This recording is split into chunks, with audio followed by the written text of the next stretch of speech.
Hello, my name is Kathy and I am your physical therapist who also lives with MS. Today I want to talk about anxiety and MS, so let's dive right into it. First, what causes anxiety when living with MS? Well, how much time do you have?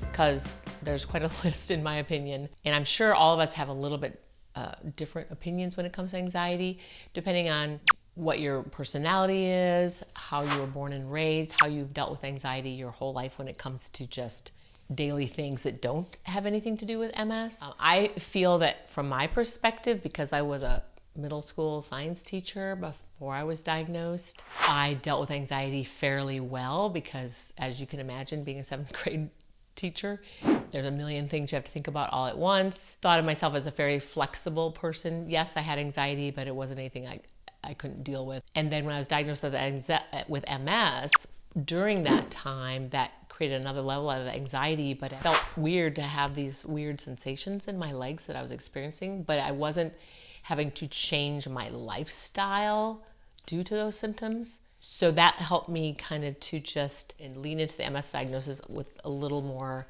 I guess, subtle changes as opposed to having to change my whole life. But when some of these symptoms became more life-changing, like say bladder problems, that's huge.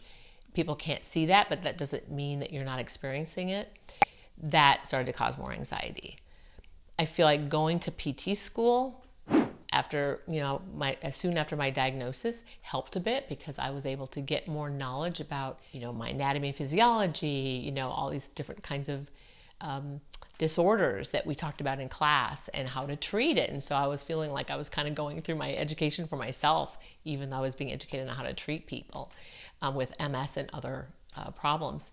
So that kind of helped me too. And then leaving that and getting into the work world had a whole new set of problems, like how do I manage the bladder problems while I'm at work? At home it's a different story, but at work it's a different thing. How do I manage moving as a physical therapist when I'm starting to have more weakness, when I'm starting to have more fatigue? How do I manage to keep my job and not let my symptoms affect what I'm doing at work? Luckily, again, even though I had this kind of low-level anxiety, I had a work environment that was very supportive. I think a lot of y'all who are a little more worried about letting people know your MS, like letting work colleagues know about your MS diagnosis because of maybe fear of losing your job or having been laid off, that can be a lot more anxiety producing.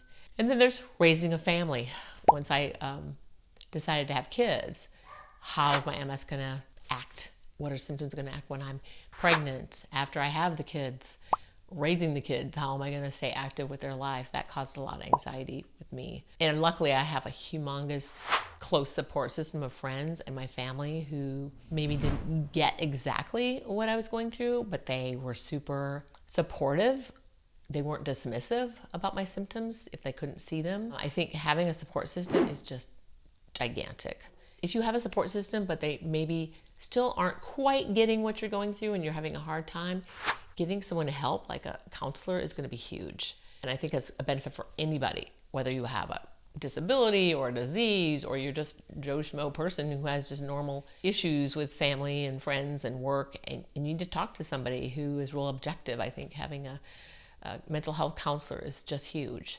I think working with your health professionals about talking about, is this anxiety something that's becoming so big that it's something that maybe needs some medication? Whether it's something that's not just, oh, I'm anxious because I've got this presentation to do, but it's actually something that has become more of a mental health issue that requires medication and or counseling.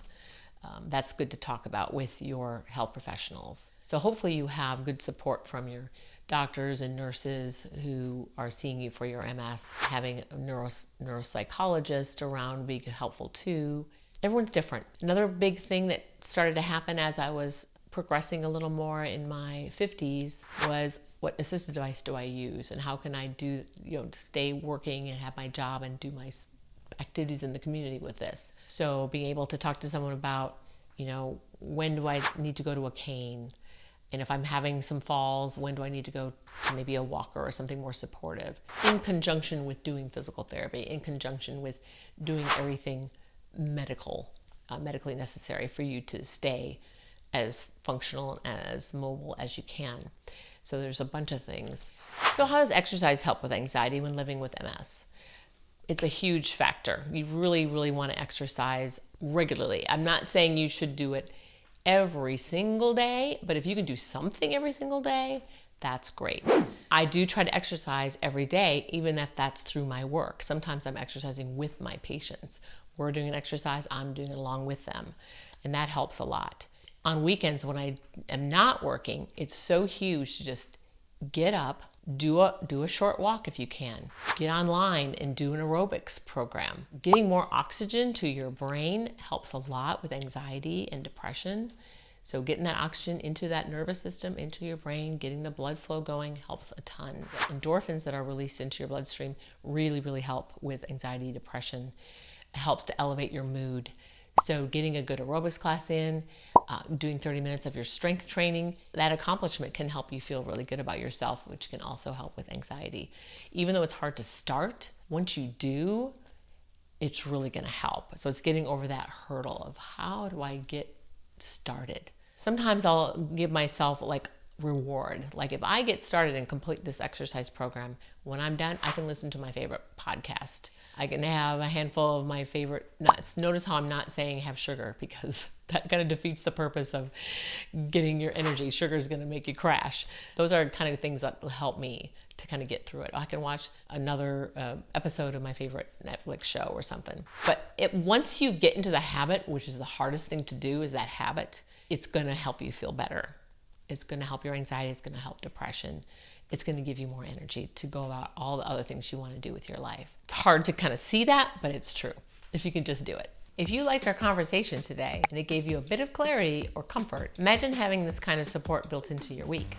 At MS Workouts, you're supported by a team that truly understands MS. Clinicians, exercise specialists, and people like me who also live with MS. Our steady-paced strength training, gentle recovery routines, yoga, and weekly live classes can help reduce anxiety, ease spasticity, and create a calmer, more predictable routine that often leads to better sleep. And because consistency matters, every member receives a personalized weekly success map that I designed for you.